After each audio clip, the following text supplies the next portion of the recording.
barakatuh. Sunana Sani Gaita Uso tare da Malam Dogo.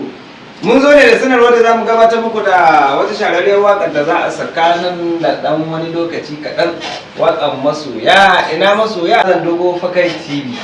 Za ku garzaya da za ku samu wannan waƙar idan muka sake ta. Kuma waƙar ta ba da ma'ana